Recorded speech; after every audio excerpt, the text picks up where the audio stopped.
দাওয়াটা করে নিই, তাহলে আমরা কিছুক্ষণ ঘুমোতে পারবো।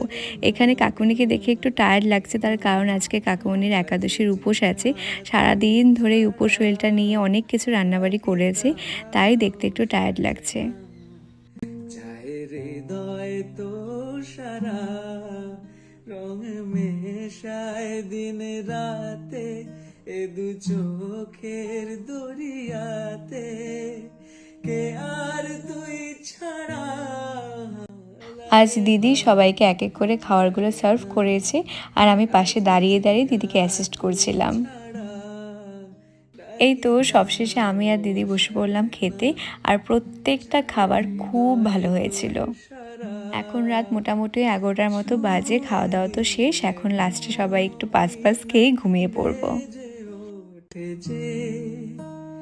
দেবী যে শুধু যেন আঁখি না বেজে, জানি না কিভাবে তোকে বলিয়ে আমি কত রাগি। আমার আর মনে হচ্ছে আজকে ঘুম হবে না, তার কারণ রিক আসছে আমার পাশে। রিক যেহেতু একা রাতে ঘুমোতে ভয় পাবে, তাই ওকে কারোর সাথে শিফট করতে হতো।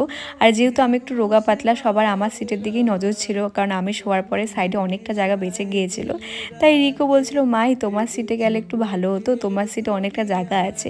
আমি আর কি বলি বলো, তাই বাচ্চাটা আমার কাছে চলে আসলো। এখন আর আমার ঘুম হবে না, কারণ রিক অনেক ছড়িয়ে ঘুমোয়, তো ওকে আদর করতে করতে আমার সারা রাস্তা চলে যাবে। মোটামুটি 3টা অবধি জাগনা থাকার পর আমি একটু জোর করে ঘুমিয়েছিলাম যে না, একটু ঘুমোতেই হবে। তারপর 3:30 নাগাদই মা আমাকে ডাক দিল যে আর 15-20 মিনিটের মধ্যে ট্রেনটা পৌঁছে যাবে, উঠে পড়ো। তাই উঠে পড়লাম, আর এই দেখো ঠান্ডার মধ্যে সবাই ঘুম ঘুম চোখে এখন অপেক্ষা করছি কখন ট্রেন পৌঁছাবে।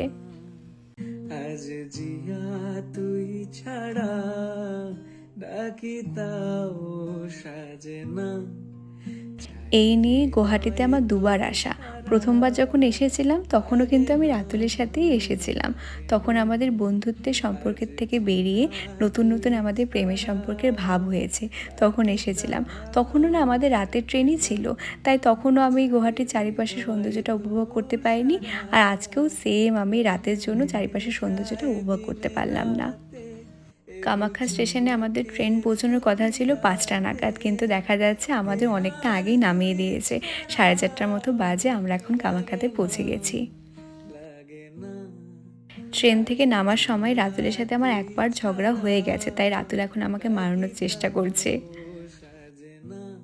স্টেশন থেকে বেরিয়ে চলে আসলাম একটা চায়ের দোকানে, কারণ সবাই ঘুম ঘুম চোখে হঠাৎ করে ট্রেন থেকে নেমে বাইরে